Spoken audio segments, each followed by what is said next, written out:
So that, I mean, at least he found other ways to contribute. But yeah, he has a few go-to moves that he sticks with, and they got him this far, I guess. So I guess so. From Dan Wade, he asked about a lot of the Cat Butler stuff. I think we've already covered that.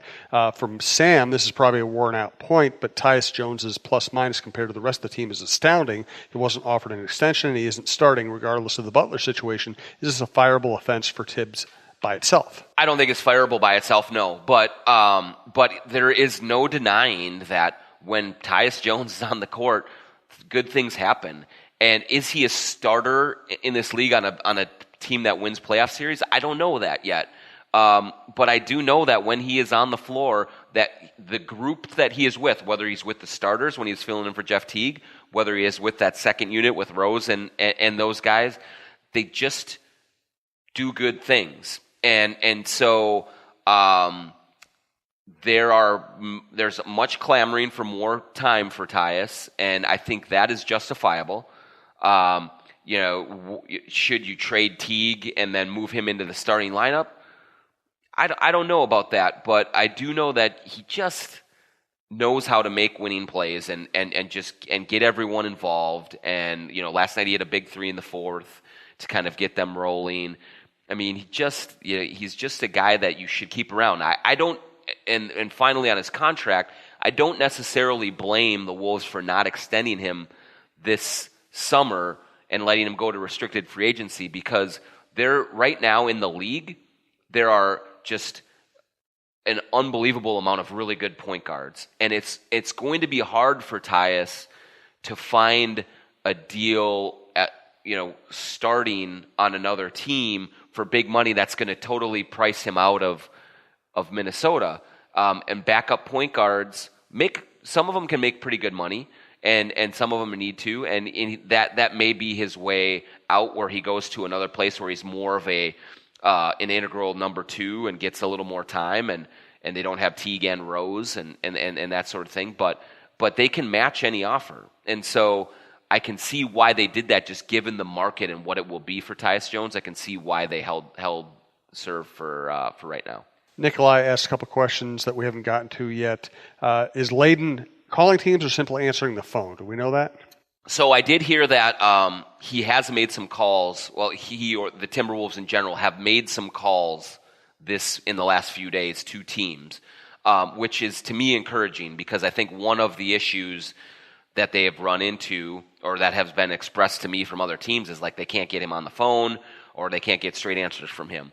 So the simple fact that they are just making calls and being more proactive, which is what Glenn Taylor asked them to do a long time ago, I think can only help the situation. From Drax, let's see. He asked about Okogie. I think we've already gotten into that. From Jay Bail Bondsman, why is it never discussed by the talking heads? I think he's talking about you, John. Yeah, I am a talking head. In this city to trade Towns and not Butler. Jimmy's clearly the better player, and it would appear that Towns has the greater perceived trade value. He does have the greater trade value, there's no doubt, but he's also 22 years old and an all-star, and the trajectory of this team needs to be looking at really like trying to vault into contender status in like 3 years. Like, they're not ready to win a championship, so maybe you go all in with Butler if you think you're ready to win a championship right now, but trading Towns is not going to do that. The other thing is, as we said earlier, like, we know that Towns has been disgruntled through the summer, like has not been the happiest of campers, but he has never once gone to any of the lengths that Jimmy Butler has, right, in terms of... He hasn't been a jerk. Yeah. And now I think that there are things he has to work on maturity-wise, and there's a lot of things, and he's not the player that Jimmy Butler is. There's no question about that. But when you're looking at what you do to try and shape this team and get in the best possible position for the next 3, 4, 5, 6 years, you don't trade your 22-year-old who can be your face of the franchise for a 29-year-old and keep a 29-year-old who's been banged up a little bit and just wants out of here. You have to retool around the guy who has shown that he wants to be here and make that work. A lot of good Twitter questions. We're not going to get to all of them because I can't keep John for hours on end. He's a very important person. He has things to do. So a couple more Twitter questions. Let's thank again TSR Injury Law, 612-TSR-TIME. We'll get out and see Steve Terry very soon. SodaStick.com. If you are ordering today, the Wolves will get you 15% off. If you're ordering any other day, use You Betcha to get free shipping. Thanks to SodaStick.com. And give us your promo code again, John.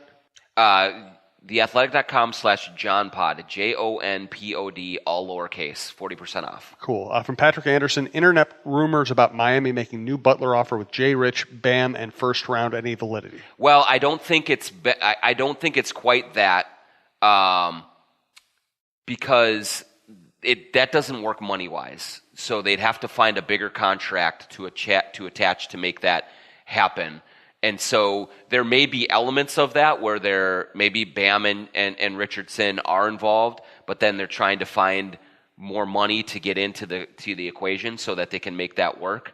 But I will say that if it got to a point where your main pieces coming in would be Richardson, Bam Adebayo, and a pick, and then whatever else comes along with it, that's a good return. Yeah. And I don't have a sense that Miami has done that. But that would be something that you could feel pretty good about. But again, the way that is structured, it can't be just those parts because that wouldn't work from a money standpoint. Last question. Again, thank you for all the Twitter questions. We'll try to get more of them as this goes on. From Braden Riddlehoover, if the Wolves accepted Houston's offer, could the Wolves package some of those picks, maybe Houston's 2019 and 2021 first-round picks, and a player for another star? Maybe eventually when you kind of got a little more clarity on what those picks are, but I don't think it would be something that they could flip immediately for it.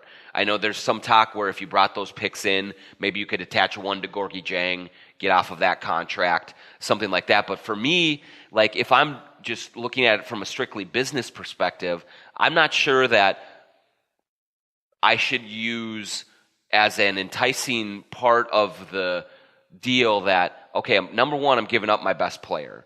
Number two, I'm the assets I'm getting in return will allow me to get rid of another player I don't really want. Like that's throwing good money after bad, and that's kind of doubling down on a problem. And Gorgui Dieng has played pretty well this season, so I think you ride out with Gorgui.